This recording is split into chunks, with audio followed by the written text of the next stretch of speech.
I need to share these thoughts and ideas and the feedback with everyone, so people will know the details, and then the expectations is for everyone knows the details to act upon this kind of knowledge.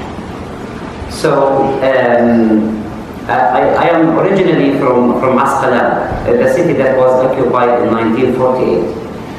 And we lived in a shelter refugee camp for a while in Gaza city. So my entire family and extended family are there. My father, my mother are there. Now my brothers left Gaza. I left Gaza too. I left Gaza for the last time in 2009.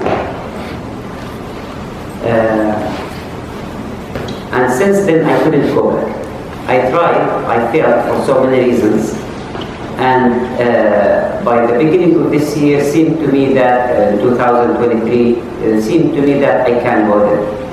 So I applied, and then, alhamdulillah, I was able to cross the borders. And 10 days before October 7th, I was there in Gaza. 27th of September, I was at the house of my parents. The house of my parents in a neighborhood called Rimal. Rimal is at the heart of Gaza city. Gaza city is the city that's in the north of Gaza Strip, which is the biggest city there, or the most important one at least. So Gaza city, and at the heart of the Gaza city, a Rimal neighborhood, my parents, the apartment, the house, I was there with them. I come to spend 10 normal days with them and with my friends, my neighbors, my colleagues who I used to work with. I worked there in Gaza for 3 years as a physician in Al-Nasser Hospital and the Al-Raisi Hospital. So have lots of friends, neighbors, colleagues, and extended family. After these 10 normal days, things started to change after October 7th. Nothing happened on October 7th in our side, I mean in Gaza itself. Maybe it took the occupation power or the occupation force time to process what happened. Wasn't easy, it's huge. And we started to expect the reaction, the military reaction from the occupation force. By the evening of October 8th, the heavy attacks started to target Gaza everywhere in Gaza, with a focus on Rimal. So they started with the Rimal, and then all other neighborhoods got to face the same fate. So Rimal was at the beginning the target. It started with heavy attacks and strikes. They are bombing everywhere in the neighborhood. It's a big neighborhood. It extends from the west of Gaza, from the west exactly at the sea, at the coast, to the east of Gaza as a city. And we are there at the eastern part, while my sister and my niece, they have their apartment in the west part of Rimal neighborhood. So they start the heavy attacks. They were targeting residential towers over the head of people inside of them. And lots of people started to die, and I got to know that so many of our neighbors, they were killed, and we know part of them. It was scary from the beginning, because this war is different than the previous ones. Now, I was there in 2008. I was there also in Baghdad. My medical school was from Iraq, Baghdad, in the 90s. And really, I haven't seen anything like what I saw in Gaza. It's totally different. Like, you are the target. You feel civilians are the target. Now, when I was in Baghdad, or even in Gaza before, if you live in an area beside a governmental building, you might be at risk, because they will target it. Or beside a military site, you might be targeted. Even in Baghdad, if you live beside one of the ministries or one of the vital departments in the country, you might be in danger because you live in there, beside them. But in this war, you don't have to be. Even if you live in your apartment in a very normal residential tower, you feel you are the target because those residential towers of people around us, those are our neighbors, we know them, and we knew these towers, we know those people, and they were targeted and they killed them. And it's an attack with the purpose of killing. At least this is what you feel. When there is 200 or 100 civilians inside a residential tower and you target them. What is the cause? What's the reason? So it was scary at the beginning with the sounds of these big explosions and attacks everywhere. They attacked the Islamic University. It is just beside Riman, Al-Azhar University. All big departments, all big stores. It's a very vital area at the downtown of Gaza City. So that's why they started with Riman. Heavy attacks. So Gaza, as you know, is already under siege. So it's totally closed. This is for 20 years, started from 20 years. And for 20 years under siege, definitely we have lack of so many items.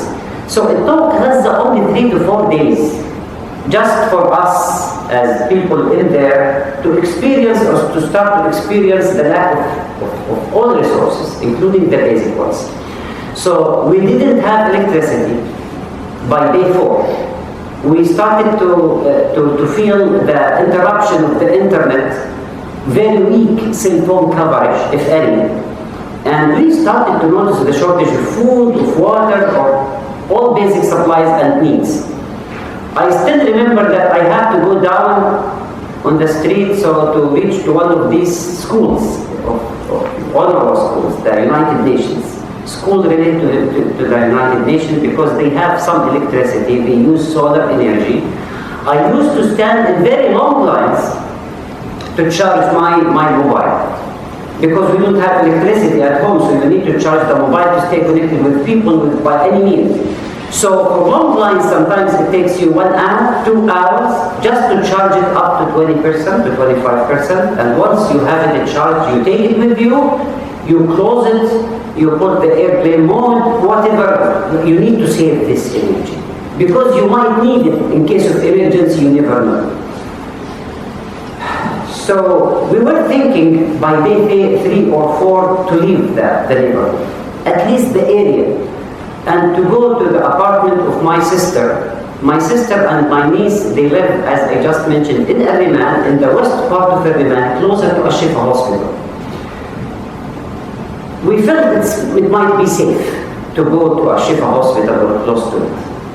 And before going or moving to the apartment of my sister, I went to Al-Nasr hospital. Al-Nasr hospital is far from our apartment. It takes me walking maybe 30 to 35 minutes, and by car it requires 5 minutes. So it's considered relatively far because the situation is unsafe. Like you can't walk for 30 minutes easily under these attacks. With the drones over the sky, in the sky of Gaza, they never leave the sky. And if they detect any moving object, you might be targeted or killed. Other than this, they attack all these residential towers, and if you are walking the street, these towers will be collapsed over your head, over the heads of people who are walking the streets. So it's totally unsafe. At the beginning of the war, they used to send me the ambulance from the hospital to get me to another hospital.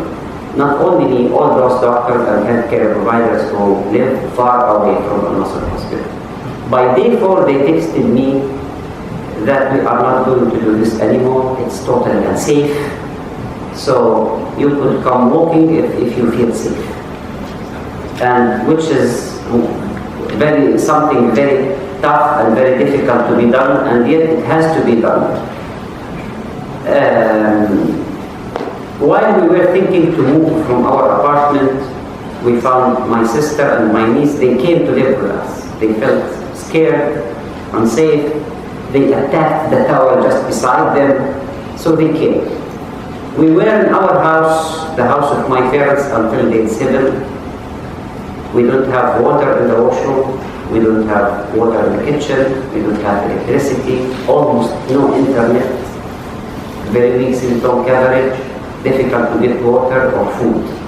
especially our apartment is at the 4th floor and it is up on a hill at a Riman neighborhood, so it oversees the entire neighborhood. With this location, it's really scary when you hear these big explosions and attacks. Every time we hear them, the apartment shakes as if it's an earthquake. It was scary at the beginning. So by day 7, I still remember when I went down with my father just to the street to spot the situation, to ask people if they have any plans, anything like. We found no one. The entire neighborhood is empty. Everyone fled the neighborhood. So we felt really it's a very scary feeling that we are alone. We decided to move. Myself, my parents, my sister, my niece, to go to the apartment of my sister, which is in Riman, in the west part of it, close to Ashifa Hospital. That made it easier for me to volunteer my time instead of Nasser to Ashifa Hospital. It's just a few steps walking until I arrived there. So my life was divided during this war. I had 43 days there. So it was divided into two important tasks. The first one is to take care of my family, to take care of parents, sister, niece, and myself in the term of providing them with the needs and safety and as much as we can. And also to check on our neighbors, people who I know, my colleagues, extended family, if I could reach out to them, because you can't use the cell phone, there is no coverage. So if they are in a neighborhood where I could walk and knock on the door and ask about their situation, I will do that too. So in the term of the basic needs, my daily task is to provide water for family and myself. You need to get water to drink. And it is not really an easy thing to be done. We have a few springs of clean water in Gaza, and one of them beside Ashifa. Early in the morning, I got my bottle with me. It's an empty bottle, and the goal is to go there to fill up the bottle and to bring it back. Because there were very few of these clear water springs in Gaza, so maybe when you go there, when I used to go there, I found hundreds, sometimes thousands of people, and all of them with one goal. You need to drink. Not only themselves, they have kids, they have families, they have brothers and sisters and seniors at home, and they need really to bring some water for them. So everyone coming with his or her bottle, and we go there to the spring. Now thousands of people around a very narrow and very thin resource of water that comes from the ground. And really we need all of us to go there, and we need to do our best to bring water back to our families. So I go there, I could spend 1 hour, 2 hours, 3 hours sometimes. It's really a struggle. It's a struggle, like you need to put yourself inside the crowd and you keep pushing until you reach the source of the water. And once you are there, after very long struggles and challenges, it's almost like a fight. You need to hold the bottle with your hands firmly, so you make sure that you get some water inside of it. So you don't need to move because lots of people are pushing, and you need to fix yourself just for a few minutes, because the water, like it's a very weak resource of water. It's not that rich amount of water that everyone could fill up the bottle and you go home easily. It's not like this. In the opposite, like if you are there, everyone is waiting for you to finish so they could take your spot. And once you finish, you withdraw, you go back, I go back to my family, and once I open the door, they look at my hands. If I have the bottle full of water, that means this amount will be divided between the 5 of us until tomorrow to survive. And when they open the door with an empty hands or a bottle that's empty, they know that I failed today to get something, because really it's not easy. And this is when we know, all of us, We don't have to talk about it. We know we need to hold until tomorrow there is no water problem. And tomorrow is a new mission. Sometimes you get half of it, quarter of it, of the bottle, whatever the amount you get, you go back and you divide the amount between the 5 of us. Now, this is the first mission. When I say water, I mean clean water, not necessarily clean as you know, but relatively clean. Still, it's zero, smells bad, salty, but you need to drink it. Otherwise, you won't survive. Going to find something to eat is another mission. A handful of rice, lentil is a goal. It's gold. Really, if you find it, and I used to stand in very long lines to get a loaf of bread. Once I have it, I am very happy. I go back to divide this loaf of bread between the 5 of us to eat. It's again very long mission. It takes hours. Once I finish, I need to go to my second duty, which is to volunteer in the hospital. I go to Ashifa Hospital to volunteer my time in 2 departments. The first one, the intensive care unit of the newborns. The intensive care unit of the newborns, because this is my specialty. And the other department is the emergency department. With the lack of the resources and lots of casualties that they receive day and night, lots of people, they were killed and shuhada and injured, and with the lack of the human resources, because many of the healthcare providers, doctors and nurses, they live at the peripheries of Gaza. Maybe outside Gaza City in Jabalia or Beit Hanun, or even in the southern part of Gaza Strip. In these very far distant neighborhoods, they can't come. It's totally unsafe. So that would leave us with those who live around Ashifa Hospital to go to cover the shortage. So I went there to the emergency department. And we would receive, it's a very busy department, we would receive sometimes 500 to 1,000 of those who were injured or killed in every shift. It's really not easy, it's overwhelming. And I was there, I got to see the difficult burns of the white phosphorus that the occupation force used in Gaza. You know, when we receive those patients, they cry out loud, out of pain, because it's very painful burns. And the problem is you can't do anything for them, because really you run out of even painkillers and most of the basic medical supplies. And when we look at their hands or their chest or their legs, we could see the bone, because muscles, veins and arteries and nerves, they were bare. And really you could spot the bone, and it's very painful, and we can do nothing for it. These weapons are prohibited weapons, the white phosphorus, and yet they use them heavily in Gaza everywhere. By week 2 or 3, we started really in the hospital to run out of most of the basic medical supplies. Basic medical supplies means we started to run out of syringes, gauze, painkillers, antibiotics, medication, anesthesia as medications to operate those who are injured in the theater.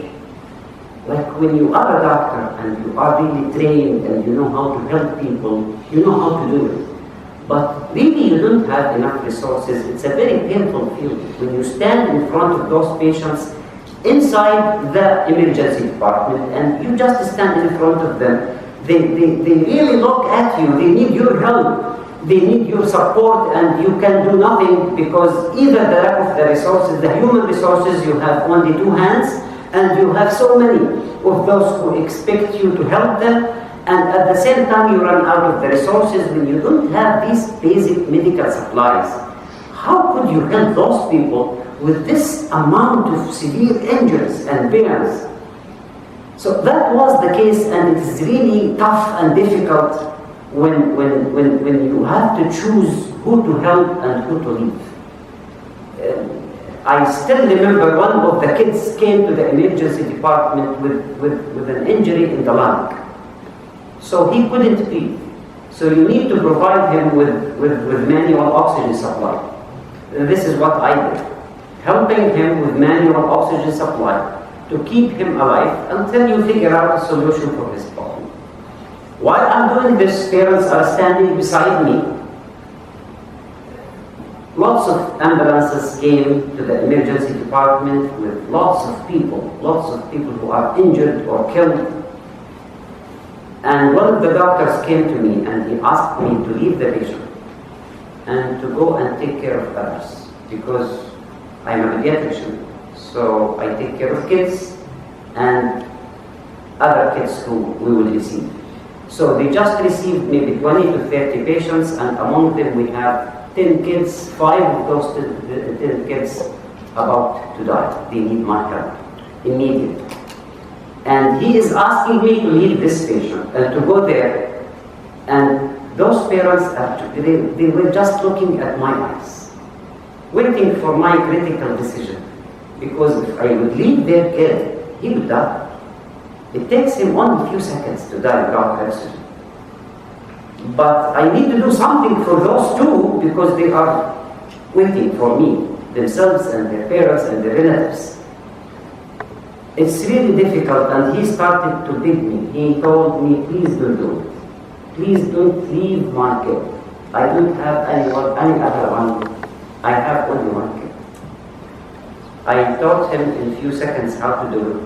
I was in rush because those people are waiting for me. Those kids are waiting for me, and with their parents and their relatives, I could hear them. So I taught him in a few seconds how to do it manually. I left him to do it. I went there, taught me maybe 1 hour or 2 hours to finish. 2 of those who I went to help, they passed away, and the rest survived to operate them in theater. When I came back to see him, I found the kid passed away. And this is mainly because this man is not a healthcare provider. Teaching him in a few seconds how to do the manual oxygen supply won't solve the problem. And that was the situation in the emergency department. Running from one patient to another, from the emergency department to the intensive care unit of the newborns, it's really difficult, very busy. And you have sometimes no time to breathe. Once I finish the shift, I go back to my family just to check on them, and before entering the house, I just need a few seconds in front of the house to disconnect. I don't want to go inside and share with them all what I saw, because behind every single one I saw in a Shifa hospital, a story. Behind those who were injured or killed, behind every single one of them, very long story. The way they were targeted, who survived from their families and who were killed. Sometimes the entire family were killed, except one kid or one senior, sometimes all of them. It's long stories. Just I want to disconnect. I don't want to go inside and share with them something more stressful. They are already stressed. They expect somebody to come and to help them and to make it easier for them. So just a few seconds, disconnect, put a smile, and go. Once I am in, if we have something to eat, we eat together, or we drink water together if there is something to drink. And then night starts. When night starts, when the night time comes, the scary situation that we experienced during the daytime, you could multiply by 10. Because night times are really scary. Now it's day and night, but the focus of attacks and airstrikes, they were overnight. And I will just explain to you the situation in one night, so you could understand or have an idea of what would be the situation of the rest of the nights. The night of November 5th, I still remember it, because really it was a very scary night. I still remember that at the beginning of the night time, they decided to invade Gaza on the ground from the northwest part of it. So this neighborhood called Al-Karama, which is far from our neighborhood, around 5 kilometers. So they started the attacks from the beginning of the night time at this neighborhood, which is far from us, and yet we hear these explosions as if they are just beside us. They attacked this area heavily with the F-16s and airstrikes, and they were bombing everywhere in this neighborhood. Very loud explosions, and with every one of these explosions, the house shakes, and we feel it is like an earthquake. And we feel the walls will be collapsed over our heads. That was the situation non-stop until midnight. After midnight, they threw very huge amount of white phosphorus in the same area. And after midnight, they moved their attacks to a neighborhood just beside us, which is Tel Aviv. So it was, these are the sounds of the explosions of the distant neighborhood. And now the same attacks, the same heavy ones, just beside us. You could imagine the situation inside our house or our apartment. We jumped from the beds overnight, and we gathered at the middle of the house because we were very scared from these sounds. We felt the house would be really destroyed or collapsed over our heads. I still remember that unconsciously, myself, my parents, my sister, my niece, we started to run. We opened the door of the house, and we started to run outside the house. We didn't know where to go or what to do. What is the target? Just we need to move. We need to evacuate, because the situation inside the house is non-stop bombing, and it's really scary. So we opened the door and we started to run. We started to run until we reached the external entrance of the residential tower. So we opened and we went outside, and once we are outside, we realized that the situation here is even more dangerous than inside. It is more dangerous because those drones in the sky of Gaza, especially at night time, if you are detected as moving object, you will be targeted. Most likely you will be killed. So it's really scary. So we decided to go back, but to go back where? We just left the house because it's so scary. And this is what we did, and most of people in our neighborhood. We just were there standing at the door. Really, we are not out and we are not in. We didn't know what to do.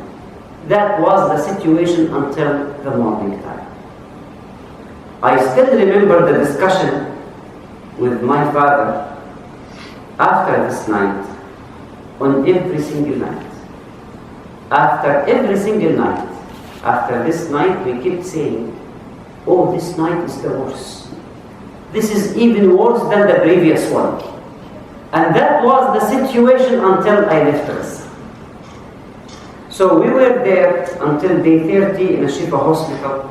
We started to run out of electricity. So we decided to cut off electricity from all departments except the 5 vital ones.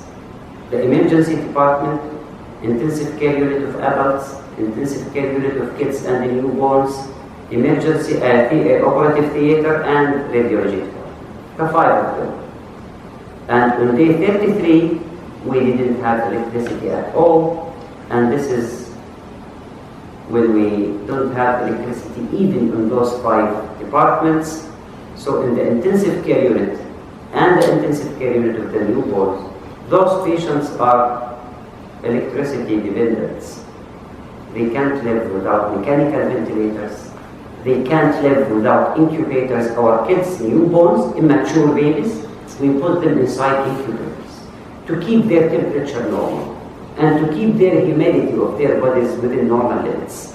We provide them with oxygen because they are immature babies. They are premature. Their lungs are immature too. So we provide them with oxygen by mechanical ventilators, which is electricity dependent. Once we don't have electricity, so we would replace this with some manual measures. So this is when we, all of us as healthcare providers, nurses, doctors, we stand beside our patients and we keep providing them with oxygen. But for how long? There is no hope that we will get some electricity. We started to do this day 34 and 35 after 35 days of starting the war, I was there at house, going to the hospital early morning to take the shift. We didn't have news, we didn't have electricity, we didn't have internet, so I don't know what's going on. But I felt when I went down the street there is something weird, something wrong. We have 60,000 refugees inside Al-Shifa hospital. They came from everywhere in Gaza because they have the sense or the feeling that Al-Shifa is safe because it's a hospital. So those people, 60,000 plus 2,000 of our patients, plus the healthcare providers, and people who already live in this neighborhood. So people are talking, are trying to get some water, some food, so it's really noisy neighborhood. When I went there, it was complete silence at the morning of day 35th of the war. I couldn't hear anything. It was really weird. When I entered Al-Shifa Street, which is the main street that takes you to Al-Shifa Hospital, we were targeted. They shooting us. And we felt like there is something wrong. I was scared. We went outside Al-Shifa Street because it's dangerous. And this is when we realized that they circled Al-Shifa overnight. We didn't have news to know this. They circled Al-Shifa from all sides, and their snipers were over the residential towers around Al-Shifa hospital to target every moving object around Al-Shifa with the drones too. And they have these drones, they call them quadcopters. The quadcopter is a kind of drone that flies at a very low distance between the buildings, and it detects automatically any moving objects, and it targets these objects automatically without even previous orders. So they were there, and those snipers, and I realized that the situation around Al-Shifa is not easy. And we were about to be killed, but yet we need to go there. So we tried, myself and my colleagues, to go from another entrance, which is the northern entrance from the side of Al-Shati refugee camp. We tried, we failed, and that was my last time to see Al-Shifa hospital. We came back, I came back home with my family, sitting with them until evening time, and this is when we started to hear the confrontations between the occupation force and the resistance. It was down at the corner of our neighborhood. So it wasn't safe at all to stay in there, and this is when we decided to move. We decided to move, my parents, my sister, my niece, myself. We had nowhere to go to. Our neighbors, they decided to move to. So we moved with our neighbors to the relatives, to the house of the relatives of our neighbors. Really, we don't know them. But this is the situation in Gaza. Like people, they get together, they help each other, they support each other. Really, there is nothing materialistic to support each other with, but rather emotional help and emotional support. So we were so many in the same apartment in a street called Palestine, which is a little bit far from Al-Shifa hospital, in the same neighborhood. Still we are in a Liman neighborhood. By the next day, in the morning, we started to hear the bad news that the occupation force attacked Al-Shifa hospital and they invaded Al-Shifa hospital. They gave people inside Al-Shifa hospital 1 hour to evacuate. 60,000 with plus 2,000 patients and another healthcare providers. 1 hour to evacuate from very small narrow doors of Al-Shifa hospital. So people supposed to be scared. What happened? People didn't want to leave because there is nowhere to go to. There is nowhere safe. So they decided to stay. So they attacked them with one airstrike inside Al-Shifa hospital. They killed many of them. And this is when people got scared and they started to leave. They started to run from all directions. While they are leaving, they targeted them again and they killed so many of them. And they started to attack Al-Shifa itself. They invaded every single department. They stormed Al-Shifa as a hospital. They went to every single department. They were looking for patients in the world of patients. They were looking if they expect that someone, either because he is fit with muscles, he might be resistant, so they execute him without any evidence.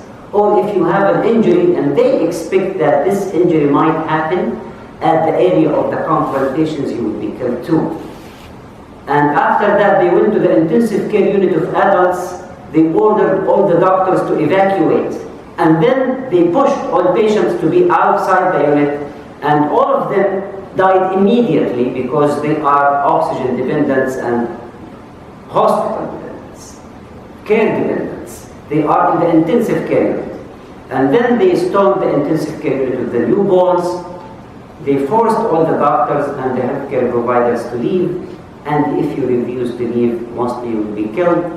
I know some of my colleagues were killed, and the unit now is empty. We were just talking about the manual oxygen supply. If you kick us out of the department, those kids will die. Those kids are oxygen dependents, and we have no electricity. They are dependent on our hands to provide them with oxygen. So I started to read the news. We know those patients. Those are our patients. And it was really emotionally difficult to process that this patient was oxygen dependent and he survived maybe for a few minutes after that, and the other one after. That was the situation in the day when they stormed the Shifa hospital. They killed 200 on spot, and they prevented anyone to bury them until day 3 after storming a Shifa hospital, and then they were buried inside a Shifa beside the main entrance.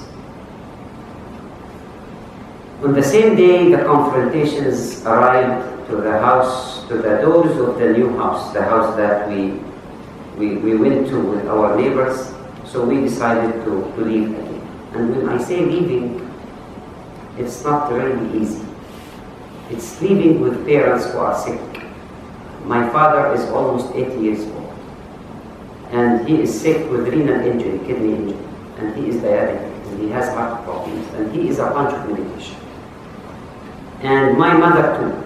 She is sick, hypertensive, hypothyroid. She is 76 years old. She is on a bunch of medications too. And they ran out of medications over the days and days of this war. Now it's almost 36 or 37 days without medications. And they didn't drink for the last 3 days. They didn't eat anything. And I need to move with them. Moving is an easy word to be said, but it is not really easy to be done there because stuff is difficult. We decided to move, to go back to our apartment, to the house of my parents. We went there, we found out it's destroyed. And this is when we stopped. We found ourselves out in the street. We have nowhere to go to. We can't go back to the apartment of my sister, neither our neighbors nor ours. And we need to decide quickly, because drones are in the sky of Gaza, we might be targeted. And this is when we decided to move south, to the southern part of Gaza Strip. Now, moving outside of Gaza City to the southern part of Gaza Strip was the order that we received from the occupation force. That was the order that we received on October 8th, the second day of the war, that all people of Gaza should move to the southern part of Gaza Strip, because that area is the safe area, as they call it. Now, most of those of my colleagues, my friends who were killed, they were killed in the southern part of Gaza Strip, in the safe area, which might be anything but safe. But you have no options. And the orders are to leave using the safe way. The safe way to reach to the safe area. The safe way is the highway of Salah al-Din, which is the only highway that we have in Gaza. So that highway connects Gaza City to Deir al-Balah city at the middle of Gaza Strip, to Khan Yunis and Rafah cities in southern part of Gaza Strip. So it's only one highway at the eastern part of Gaza Strip that connects all these cities together. The order from the occupation force is to use street of Salah ad-Din as the safe way, as they call it, to arrive to the safe areas. We resisted to do this from the beginning of the war. We didn't want to move. We want to stay in our house. I want to stay in my hospital. I want to keep volunteering at least in a Shifa hospital. But when we found ourselves without any house, like we don't have anywhere to go to in Gaza, we decided to go. Now, when we decided to go, we have clear instructions of how that should be done from the occupation force. Now, we walked in that day, I remember, almost 10 kilometers. Now, for somebody like me, it's fine. But for my parents, with their situation, it was really difficult. They can't even move without water, without food for a few days. They are old, but we have no alternative. So the clear instructions are, you look forward when you arrive to the street of Salah ad-Din. There is a hill that oversees the street of Salah ad-Din. There is a tank over that hill for the occupation force. And there is a soldier standing beside the tank with a mic in his hand talking to us in Arabic. And lots of soldiers underneath of him. So we move hundreds and hundreds in front of them, moving from northern part of Gaza or Gaza city to the middle or southern part of Gaza. So when you arrive there, the instructions are very clear. You look forward. You are not allowed to turn right or turn left. You don't do that. You look forward and you keep walking. You are not allowed to ride anything. If you ride even an animal, you will be targeted and killed. And you need to move with the crowd. You can't just move by yourself. And we were hundreds, as I told you. And we were moving very slowly, step by step. And part of the instructions, they target someone, they kill someone beside you, they fell down on the ground, you are not allowed to go and help them. If you do, you will be targeted and killed. Very clear instructions. Once we arrive to the safe way, you could spot while we are walking dead bodies in both sides. People were killed just before you arrived. And they were killed in both sides because while they were moving, that soldier will call them to move forward, so they come outside of the crowd and they will be shot and killed, or to go backwards and they will be killed too. So that's why they are on both sides of the street while the crowd is moving over the street of Salah ad-Din, or the safe way. Part of the instructions, you get nothing with you, only just your clothes. And if you have a small bag, try to hide it or put it in your bag. Otherwise, if you ask to throw it, you throw it. I was wearing my blue jacket, having a small bag on my back, and holding the hand of my father on the right side and the hand of my mother on the left side, and my sister and my niece behind us, and walking very slowly, step by step, until we arrive to the area where all of us, hundreds, are moving in front of this tank and this soldier. And when we are immediately in front of them, he shouted at us to stop in Arabic. So we stopped. And then he said, "You with the blue jacket, come forward." So I was holding the hands of my parents. I really still, up until today, I can't remember my feelings. I remember I held firmly on their hands, and I looked at the face of my father and my mother, and I regret. I didn't want to look at their faces, because really I saw something I have never seen in my life. Like, it was so painful to look at their faces really very sad, as if they experienced death maybe 10 times in these few seconds. Maybe they were telling themselves, maybe finally we will see our kid being killed in front of our eyes without even being able to help him. I was there, I didn't move. I didn't want to look again at the face of my father or my mother. I was looking down and I could feel that people around me, they started to look at me. Now it's difficult to read in their eyes what they want me to do, because those people are innocent. And it's difficult maybe for them to ask me to move, because they know if we ask him to move, that means we ask him to be killed, to die. So he will die, he will be killed, and we can't push him to move. At the same time, we know that this soldier is a criminal. If I don't move, if he wants to kill me, he will kill me anyways. But he will kill me while I'm standing with the crowd, so maybe they will be killed with me. Then he shouted again, "You with the blue jacket, move forward." I wanted to move. Someone else with a blue jacket was pushing his mother over a chair because she couldn't walk. And maybe that soldier felt that he is walking in a weird way. That's why he asked to clarify. And he started to cry. He told him, "This is my mother, she can't walk, I help her." And he asked us to move. We moved. And he was there on spot with his mother exposed to that soldier, as if we were waiting for him to be killed with his mother, until he asked us to move. So all of us then we moved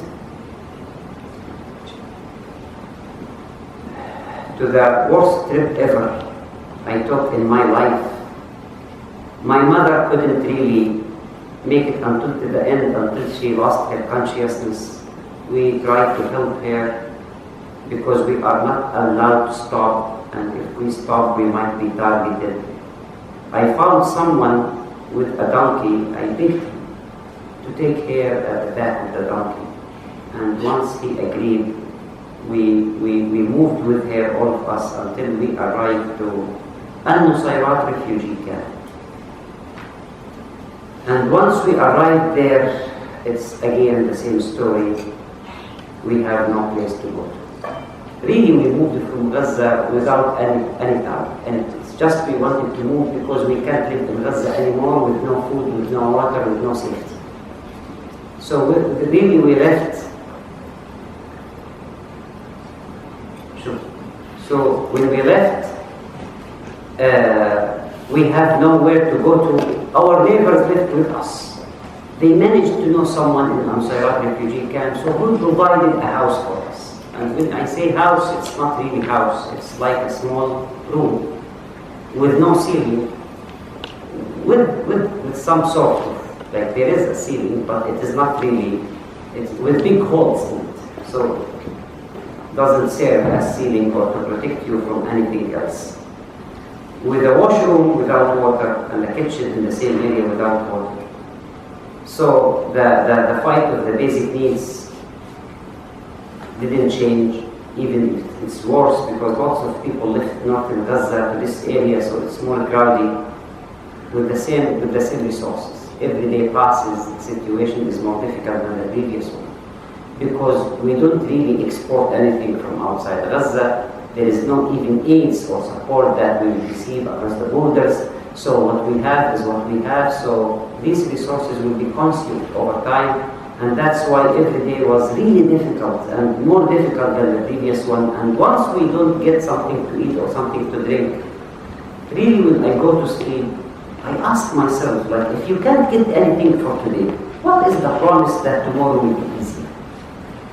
It's supposed to be more difficult. And after 7 days, on the day of 42 of the war, my name was listed at the borders, to cross the borders with the Canadian mission, because I have Canadian citizenship. So those with the foreign nationalities, they allowed them to leave. My father was so worried from the beginning of the war that I will be killed. While I'm getting water, I'm getting food, going to the hospital, he was so scared. Once I leave the house, he can't sit, he can't sleep, he kept moving until I come back. Even sometimes, like, we didn't have water for 2 days, and I just want to go out there to bring some water to drink, and he tells me, I'm not thirsty, don't go. He just doesn't want me to leave. He was so scared. He even started texting the Canadian mission in Ramallah, the West Bank, on my behalf, even without telling me that I'm Canadian, stuck in Gaza, please let me know how to leave. And he provided them with my number. So they called me after 3 weeks and they told me, do you want to leave? I told them yes, but with my parents, my family, my sister, my niece. They told me no, it's only yourself. I told them, could you make some pressure please? I can't leave without them. They are dependent on me. Like they can't. They are seniors and my sister and my niece, they can't manage without me. They told me yes, we will do. They promised to make some pressure and to get back to me. After 1 week, they called me again. They told me we failed. They are not allowed to cross the borders. I told them, then I can't. Please, could you continue making your pressure? It might be fruitful. They told me, yes, we will try. And after that, we didn't have any cell phone coverage or communications until day 42, when I got to know that my name was listed by myself without my family. What we have in Gaza back then are only rumors. We don't have official announcements from a government or the authorities of the borders, nothing like this. Rumors in Gaza tell us that if you have your name listed at the borders and you have your family with you and you want them to leave, you go to the borders, you get your family, you fight for them, and then they allow them to pass. I told my father, if that's the case, let's all of us go to the borders tomorrow. Either we all leave or come back.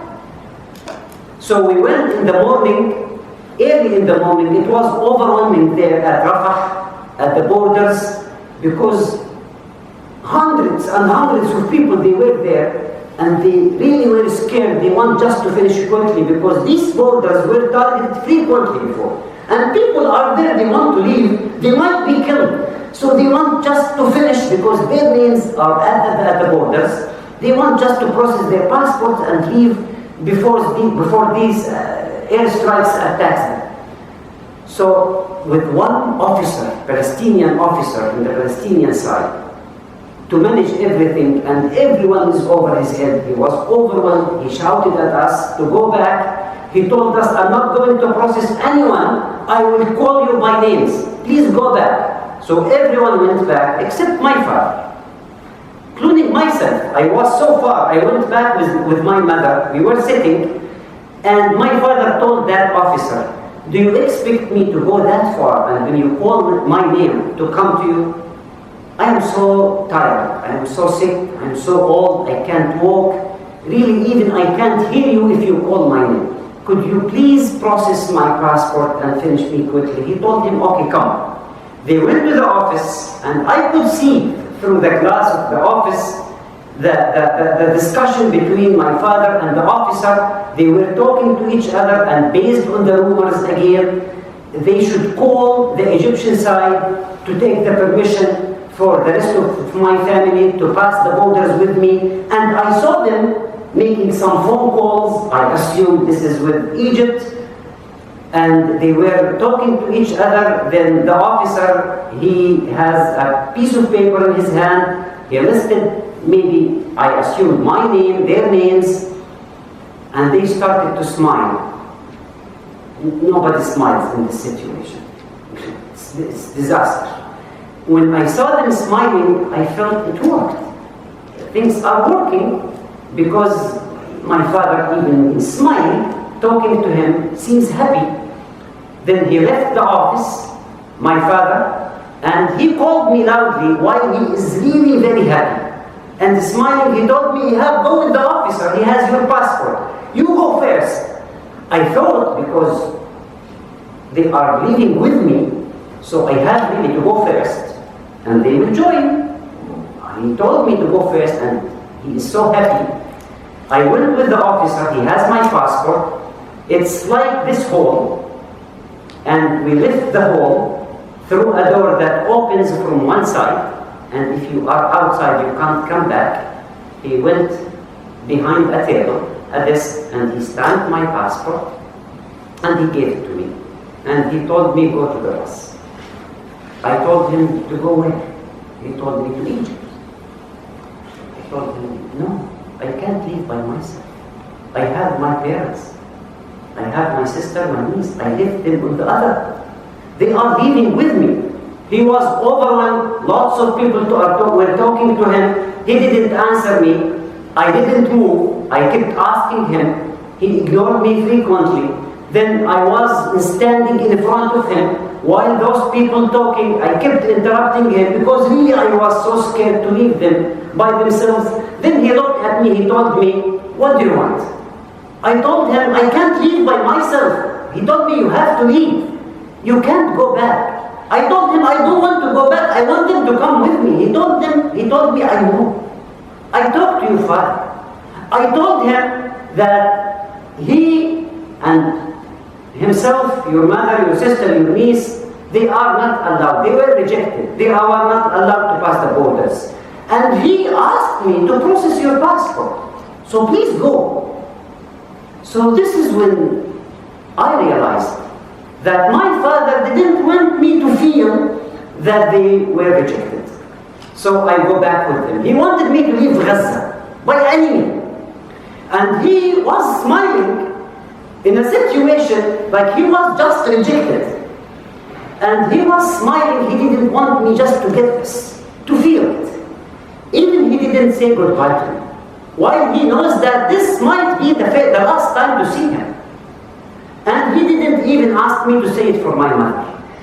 When I was there in the bus, I called him. I told him, why did you do that? He told me in Arabic, and I will translate it, يا بروح شوف مرتك وبناتك في كندا، احنا كبار قلنا عمر. Go see your wife and your kids in Canada. We are old. God will protect us.